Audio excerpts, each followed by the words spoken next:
Welcome to our channel. हे गुलाबजाम बघितल्यावर तुम्हाला शाळेच्या मधल्या सुट्टीची आठवण झाली की नाही? आमच्या शाळेबाहेर एक आजी बसायच्या, त्या हे गुलाबजाम, आवळा, सुपारी, बोरकूट असं सर्व साहित्य घेऊन विकायला बसायच्या। तर तिथे आम्ही जाऊन हे बोरं खायचो। तर तुमच्या वेळेस पण असे बोरं मिळायचे का? तर याला कोणी लाल बोरं म्हणतात किंवा सुके गुलाबजाम म्हणतात। तर तुमच्या वेळेस याला नक्की काय म्हणत होते ते मला कमेंट करून सांगा, आणि किती रुपयाला तुम्ही हे बोरं खात होते ते देखील मला कमेंट करून सांगा। तर ही रेसिपी मी युट्यूबवरच पाहिली आणि म्हणलं चला आपल्या लहानपणीचा खाऊ आपण आपल्या मुलांना देखील खाऊ घालू शकतो आता रेसिपी कळल्यामुळे। तर मी इथे 1 वाटी तांदूळ आणि अर्धी वाटी उडदाची डाळ 5-6 तासासाठी भिजत ठेवले होते। तर ते 5-6 तासानंतर भिजल्यानंतर मी इथे मिक्सरला काढून घेणार आहे। मिक्सरला काढताना खूप जास्त पाणी घालायचं नाहीये, एकदम 1 ते 2 चमचे पाणी घालूनच आपल्याला हे मिक्सरला वाटून घ्यायचं आहे। जर आपलं पीठ हे पातळ झालं तर आपल्याला व्यवस्थित गोल गोल असे गुलाबजाम सोडता येणार नाही, त्यामुळे हे घट्टसरच असं पीठ आपल्याला ठेवायचं आहे। तर अशा पद्धतीने मी हे मिक्सरमध्ये काढून घेतल्यानंतर थोडंसं याला फेटून घेणार आहे, आणि चांगल्या पद्धतीने फेटल्यावर हे पीठ असं छान हलकं फुलकं होतं, त्यामुळे मी इथे फेटून घेणार आहे। आणि पीठ फेटणं झाल्यावर एक 5 मिनिटं बाजूला ठेवून देणार आहे। तोपर्यंत मी इथे पाक करून घेणार आहे। तर ज्या वाटीने आपण उडदाची डाळ आणि तांदूळ मोजून घेतलं त्याच वाटीने मी 1 वाटी साखर घेतली आहे, आणि त्याच वाटीने मी 1 वाटी पाणी घेतलेलं आहे।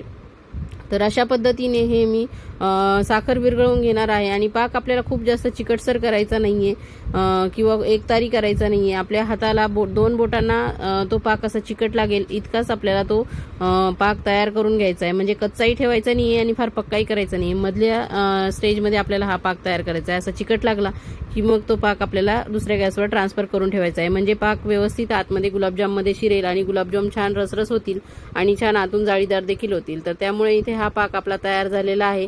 तर इथे मी आता बघा तळण्यासाठी तेल टाकून घेत आहे कढईमध्ये, आणि तेल जोपर्यंत आपलं तापतंय तोपर्यंत इथे मी फूड कलर टाकून घेणार आहे। मला एकदम रेड कलर मिळाला नाही तर मी ऑरेंज रेड कलर इथे टाकला आहे, आणि पाव चमचा इथे मी सोडा घालून घेतलेला आहे। जर तुम्हाला बाहेरचा फूड कलर वापरायचा नसेल तर तुम्ही इथे बीटरूटचा कलर देखील वापरू शकतात। बीटरूट किसून त्याचं जे पाणी तयार होतं रेड कलरचं ते इथे टाकून बघितलं तर इथे सुद्धा छान रेड कलरमध्ये तुम्हाला गुलाबजाम मिळतील। तर अशा पद्धतीने बघा हे बॅटर माझं तयार झालेलं आहे, आणि इथे आपल्याला हे बॅटर एक असं पद्धतीने सोडायचं आहे। ज्या पद्धतीने आपण भजे सोडतो त्या पद्धतीने सोडायचं नाहीये, आपल्याला इथे एक करून सोडायचं आहे, म्हणजे आपल्याला व्यवस्थित असे गोल आकारातले गुलाबजाम मिळतील। तर जेवढे कढईत मावतील तेवढे इथे आपण टाकून घ्यायचे आहेत, आणि चांगल्या पद्धतीने तळून घ्यायचे आहेत। कुठेही कच्चे राहू देऊ नका, व्यवस्थित तळून घ्या हे गुलाबजाम।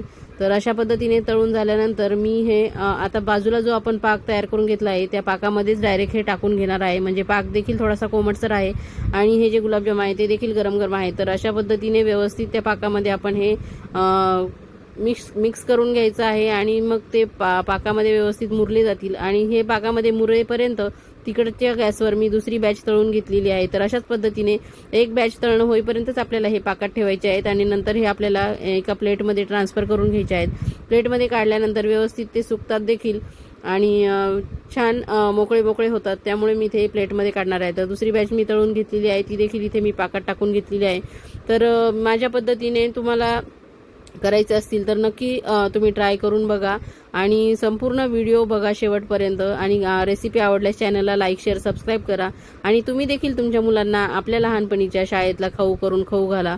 तर अशा पद्धतीने बघा हे छान सुके बोरं किंवा लाल गुलाबजाम तयार झालेले आहेत। तर नक्की एकदा ट्राय करून बघा, आणि रेसिपी बघितल्याबद्दल थँक्यू, धन्यवाद।